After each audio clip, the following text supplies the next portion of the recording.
want the best for our kids, right? Want to make sure they succeed where we fail.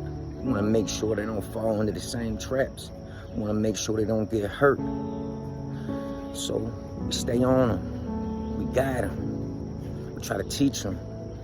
And some things, we just simply got to let them learn on their own. And that's life. That's how it goes.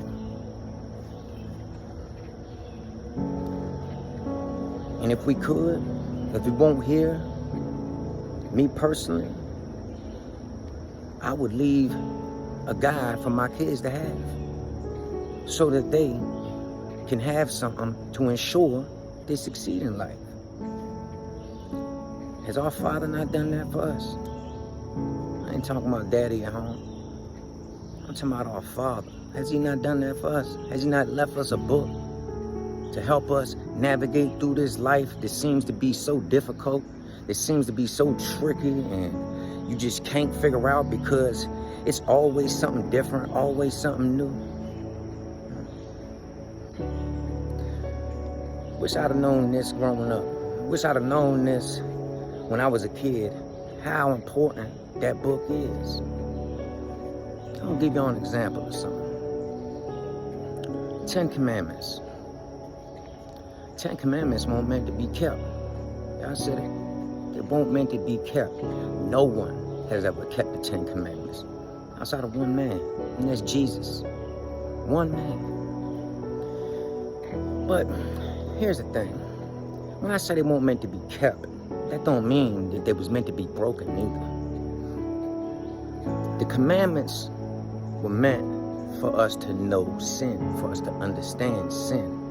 And sin in itself is something that people don't understand. We can sin against ourselves. We can sin against another. We can sin against God. You understand? Sin is a little more tricky than we think. So, the 10 Commandments. You got a child. You in the kitchen. Stove on. Kid runs the stove. Hey, get over here. Don't touch that stove. You yelled. Might even sounded mean. But is that where it came from? Is that the place it came from? No. You were worried. You were concerned that your child was going to get hurt. You didn't tell him or her not to touch that stove because if they did, you would punish them. You told them not to touch that stove because if they touched it, it was going to hurt them. Let's go back to these 10 Commandments. Do not lie. Do not steal. Do not kill. Go on and on, right? All right. What he's saying here is this. My children, do not do these things. Because if you do these things, it's going to kill you from the inside out. It's going to destroy you. It's going to rob you of your destiny. And these things truly do. And this is how this works, I believe. Our experience is our experience. God got a way for us. And the devil is sitting right there trying to rob you of your destiny.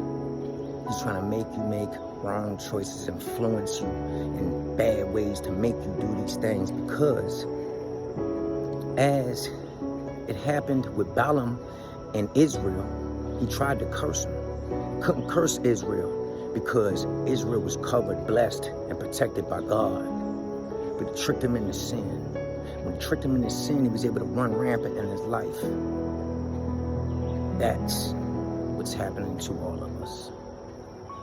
That's it. Got to learn how to navigate around these things that destroy us.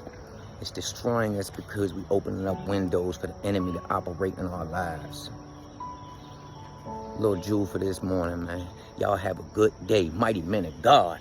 Go Tam, baby.